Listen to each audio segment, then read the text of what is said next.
Hello বন্ধুরা, আজকে আমি এই যে দেখো মাছের তেল অল্প আছে, মাছের তেল দিয়া এই যে টমেটো, পেঁয়াজ, মরিচ, ধনিয়া পাতার সঙ্গে এই যে বেগুন দিয়া একটা মানে বানাইমু, ভাজা বানাইমু, যেটা মানে খাইতে খুবই ভালো লাগে।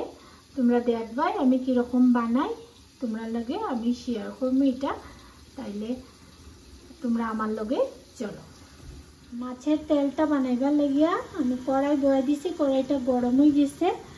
আমি 1 চামচের মতো তেল দিব, বেশি লাগতো না তেল, কারণ মাছের তেল থেকেও অল্প তেল বাড়াই দিব। এটা গরম হইলে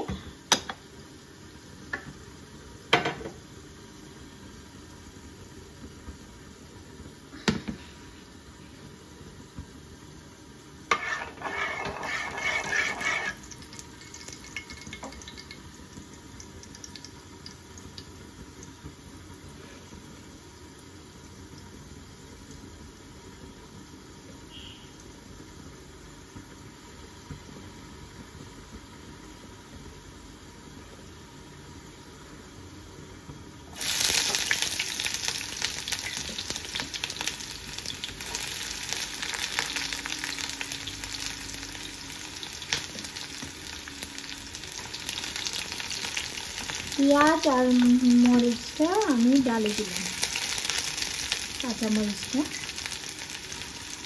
ভাজা করবো করে, তারপরে নেক্সট ডালার এগুলো তো তোমরা দেখাইছি একটু ডালমু। অল্প লাল হয়েছে,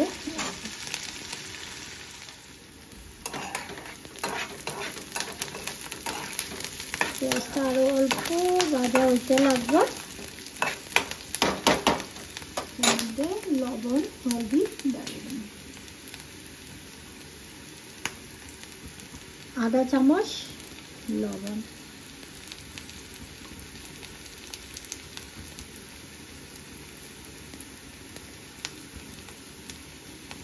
এই যে আধা চামচ হলদি,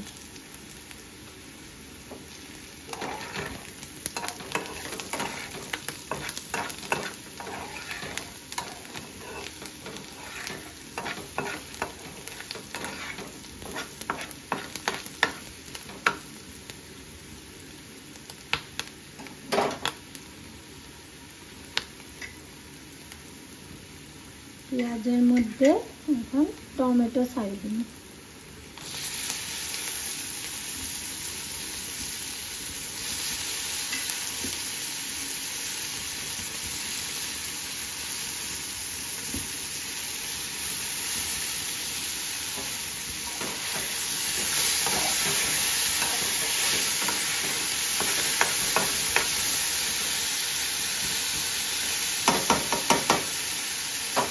টমেটোটা অল্প নরম হওয়ার পরে আমি বেগুন আর মাছের তেলটা ছাড়ব।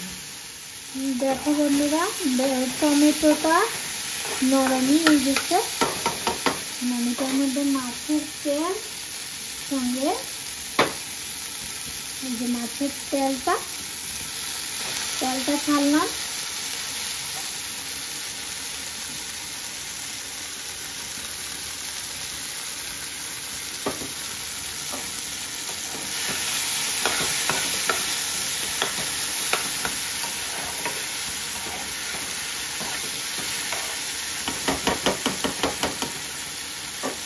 বেগুনটাও ছাড়িয়ে দেব।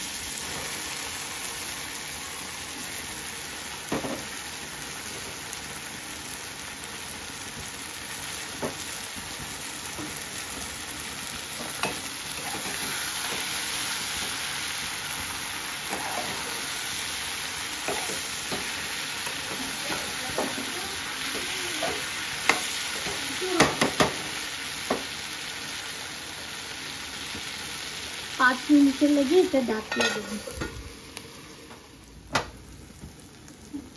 এই যে বন্ধুরা, বেগুনটা দেখো একদম ভাজা মোটামুটি হয়ে যায়, আর বেশি সময় রাখতে লাগতো না, আর অল্প সময় আর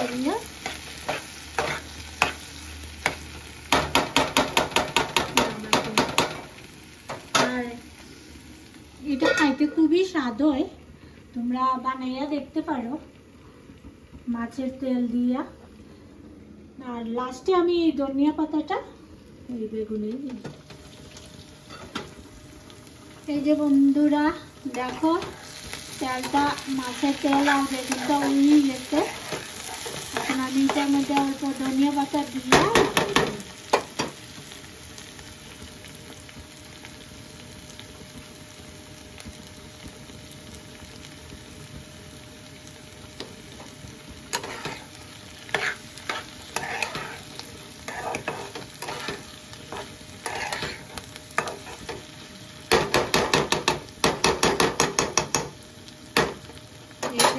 আমি নামাই দিলাম, গ্যাস অফ করে দিলাম।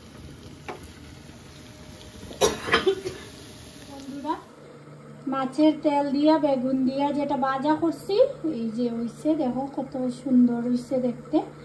তোমরা যদি ভালো লাগে তাইলে আমার লাইক শেয়ার কমেন্ট করিও।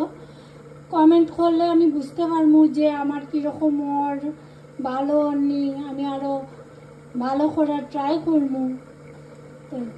ওইটার লাগিয়ে আমি তোমরা রোজই কই আমার লাইক শেয়ার কমেন্ট করিও।